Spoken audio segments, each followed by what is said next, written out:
সম্পূর্ণ বৃষ্টির জল যদি ঢুকেছে সেটা নয়, নিচে এখানে যে ম্যানহোল আছে সেখানে যে ফুটো সেখান থেকেও জল বেরিয়ে এসছে, নোংরায় ভরে গেছে। এখন এদের বক্তব্য হচ্ছে যে বারবার কাউন্সিলরকে জানানো সত্ত্বেও, একাধিকবার এখানে শর্ট সার্কিট হওয়ার পরেও আজকে এখানের ইলেকট্রিসিটির ক্ষেত্রে কোনো ব্যবস্থা সরকার বা অন্য কোনো সংস্থার পক্ষে নেওয়া হয়নি। এটা অত্যন্ত বিপজ্জনক দিক। এদের একটাই দাবি যে যা হবার তো হয়ে গেছে। সামনে অনেক ব্যবসায়ী আছেন যারা ছোট ছোট দোকানদার আছেন, দুর্গাপুজোর আগে তাদের আটা, তাদের চাল, বন, বিস্কিট, অন্যতম সামগ্রী সমস্ত জলে নষ্ট হয়ে গেছে। এই বস্তিটার মধ্যে অনেকের আলমারি চলে গেছে। একজন ছোট দোকানদারের কথা বললাম, তার ফ্রিজের কম্প্রেসার নষ্ট হয়ে গেছে। প্রিন্টার ছিল কপিয়ারের, সেটা নষ্ট হয়ে গেছে জলে। তো এদের পাশে দাঁড়ানোর জন্য এখনো পর্যন্ত এই অঞ্চলে কোনো কাউন্সিলর, এমএলএ, এমপি কেউই আসেননি। এখানের বিধায়ক 64,000 ভোটে উপনির্বাচনে জিতেছিলেন, আর এর ঠিক 100 মিটার দূরে কাউন্সিলরের বাড়ি, এখনো পর্যন্ত আসেননি। এই যে 11 জনের প্রাণ চলে গেল দুর্গাপুজোর সময়, মুখ্যমন্ত্রী কখনো বিহারের দিকে, কখনো ডিভিসির দিকে আঙুল তুলছেন, কখনো আবার একটা বেসরকারি সংস্থার দিকে তাকিয়ে বলছেন এরাই সব ব্যবস্থা নেবে। কিন্তু আসলে কলকাতা শহরের মানুষের নিরাপত্তা কোথায় সেটাই পেয়ারা বাগান বস্তিতে দাঁড়ালেই বোঝা যাবে, এবং এখানকার মানুষদের সঙ্গে কথা বললেই বোঝা যাবে যে বারবার এরা কমপ্লেন করেছে, কাতর মিনতি করেছেন যে আমাদের লাইনগুলো খোলা আছে, একটু দেখুন, ব্যবস্থা করুন। আজ পর্যন্ত কোনো ব্যবস্থা শুধুমাত্র কলকাতা নয়, গতকালকে সোনারপুরেও বিদ্যুৎস্পৃষ্ট হয়ে এক ব্যক্তির মৃত্যু হয়েছে। মানে সংখ্যাটা ক্রমশ বাড়ছে, জল এখনো বিভিন্ন জায়গায় দাঁড়িয়ে, মানে চরম খারাপ অবস্থা, বাসিন্দারা ক্ষোভ প্রকাশ করছেন। প্রশ্ন হচ্ছে পশ্চিমবঙ্গে যে সরকারটা আছে, এটা গত 14 বছরে পশ্চিমবঙ্গ রাজ্য সরকার হয়ে উঠতে পারেনি।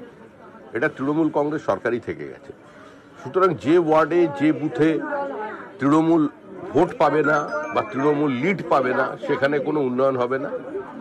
আর কার্যত আমাদের এখানের যে রাজ্য বিদ্যুৎ পর্ষদ আছে, তাদের কোনো ইনফ্রাস্ট্রাকচার নেই, এবং থাকলেও তাদের কোনো ব্যবস্থা নেওয়ার ইচ্ছা নেই। কারণ এই তড়িতাহত হয়ে মৃত্যুর তো ঘটনা এই প্রথম নয়। দমদমে 2 বাচ্চা ছেলে মারা গেল, এর আগেও বর্ধমানে আমরা মারা যেতে দেখেছি, বারুইপুরে মারা যেতে দেখেছি, সারা পশ্চিমবঙ্গে ঘটনা ঘটছে। এখন মুখ্যমন্ত্রীকে তো এটা মানতে হবে।